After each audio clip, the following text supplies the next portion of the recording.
जी अस्सलाम वालेकुम, मेरा नाम सैयद तैमूर बुखारी है और मैं रीड डायर से खुशामदीद कहता हूँ। Today I have with me my student Zainab Arshad. Zainab जो है हमारी टीम का मेंबर भी रही हैं और she has help many aspirant become CSS officer and now she got secured 73rd position and she has been allocated inland revenue service. और Zainab is a graduate in applied microbiology from UVAS. और अभी ज़ैनब के पास चलते हैं और उनसे पूछते हैं कि ज़ैनब जो है वो कैसा फील कर रही हैं, उनके सब्जेक्ट्स क्या थे, तैयारी कैसे की, इंटरव्यू की तैयारी कैसे की, रिटर्न में क्या किया, कौन सी अटेम्प्ट थी। तो ज़ैनब पहले तो बहुत बहुत आपको मुबारक हो। ज़ैनब मुझे ये बताइएगा कि आपने ग्रेजुएशन की अप्लाइड माइक्रोबायोलॉजी में और उसके बाद आपने CSS का सोचा। पहले ये बताइए कि अप्लाइड माइक्रोबायोलॉजी में वो चूज़ कैसे किया? ये तो ऐसी फील्ड है जो कि बहुत अनहर्ड है। Yes sir, it was by accident. क्योंकि मैं प्री मेडिकल की तैयारी करी थी तो उस साल मेरा 88.5 पे क्लोजिंग हो गई थी हमारी ना। अच्छा। तो फिर इस वजह से मेरा मेडिकल नहीं हो सका था, तो उसके बाद फिर ये मुझे फर्स्ट प्रेफरेंस मिली तो मैंने इसकी अच्छा, यानी कि जो अमूमी तौर पर बच्चियों को बताया था कि डॉक्टर बनेगा तो ज़िंदगी आसान हो जाएगी, अगर नहीं बनेगा तो फिर आपको इन फील्ड में जाना पड़ता है। यानी कि you did not come here by choice, यानी कि आप बाई चांस आप यहाँ पे आ गए। और फिर उसके बाद आपका CSS की जर्नी कब स्टार्ट हुआ? कितने सालों के ग्रेजुएशन की कौन से ईयर में आपने सोचा कि सिविल सर्विस में ज्वाइन करेंगे आप? सर 2021 में मेरी ग्रेजुएशन हुई थी। अच्छा। तो उसके बाद मैंने क्योंकि साइंसेस का बैकग्राउंड था तो गाइडेंस भी नहीं थी उस तरह से, तो बस खुद ही थोड़ा थोड़ा करती रही थी। तो मेरी प्रॉपर जो मैंने तैयारी स्टार्ट की थी 2022 जून में स्टार्ट की थी। अच्छा। एक सर ही थे तो उनका एक छोटा सा इंस्टीट्यूट था, सर इस्लान साहिब, तो मकतब के नाम से उनका इंस्टीट्यूट था, 1-on-1 कोचिंग करते थे वो। तो वहाँ पे मैंने 6 मंथ्स तैयारी की और मैं 2023 में अपेयर हुई। लेकिन उस साल मेरा प्रेसी ड्रॉप हो गया था, ऑल्दो आई स्कोर्ड 630। अच्छा, ठीक है। जी। फिर मैंने सेकेंड अटैम्प्ट 2024 में दी, आपके पास जीवन सेशन ज्वाइन किया था।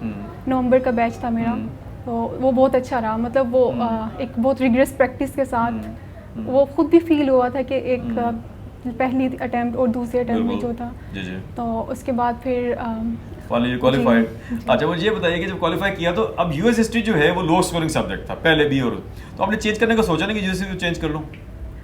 सर सोचा था, लेकिन वो जब फर्स्ट अटैम्प्ट हुई थी तो मेरे उस साल भी बहुत लो स्कोरिंग रहा था, लेकिन मेरे 50 मार्क्स थे, तो मुझे लगा कि somehow I'll manage। चलें, अभी DMC आएगी तो हम विल गेट टुगेदर अगेन। अच्छा, आपने ज़ूलॉजी भी रखा हुआ था, what is zoology? Again sir miss guidance थी, प्रॉपर गाइडेंस नहीं थी, मुझे तो पता भी नहीं था। बस एक फ्रेंड ने रिकमेंड किया कि क्योंकि तुम्हारे साइंसेस का बैकग्राउंड है तो रख लो, क्योंकि हमारा माइनर भी था उस टाइम पे अप्लाइड माइक्रोबायोलॉजी में। It was really very tough subject, जो कि मैं किसी को रिकमेंड नहीं करती, लाइक अनलेस आपका उस बैकग्राउंड नहीं है या आपकी ग्रेजुएशन उसमें नहीं है। अच्छा, ठीक है। अभी आते हैं इंटरव्यू की तैयारी के दौरान। इंटरव्यू की तैयारी के दौरान आपको पता है कि हमारा काफ़ी लंबी जर्नी चला, जो जर्नी था। क्या आपको लगता है कि इंटरव्यू के दौरान क्या कैसा करना चाहिए कि आप बेहतर स्कोर कर सकते हैं?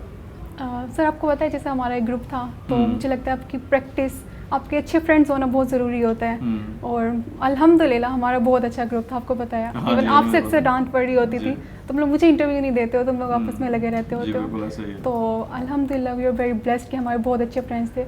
मुझे लगता है हमारी बहुत रिग्रेस प्रैक्टिस हुई इंटरव्यू की। आप लोगों ने बहुत प्रैक्टिस की है यहाँ पे बैठ के, रीड के सैन के अंदर बैठ के, आपने कोर्टयार्ड में बैठ के आपने बहुत ज़्यादा प्रैक्टिस की है। एवरी टाइम कि you were not talking, you were, मुझे लगता है बातें कर रहे हैं, आप प्रैक्टिस कर रहे होते थे। और फिर जब मैंने आप लोगों को इंटरव्यू लिया था आपके ग्रुप का, और you were really good and I was amazed कि यार बहुत अच्छा किया हुआ जो है ना। चलें, बहुत बहुत मुबारक हो ज़ैनब आपको, और जो है ना अल्लाह ताला आपको और ज़्यादा कामयाबी दे ज़िंदगी के अंदर। That was Zainab Arshad Bajwa with me and she has been blessed with inland revenue service in CSS 2024। Thank you very much. अल्लाह हाफिज़।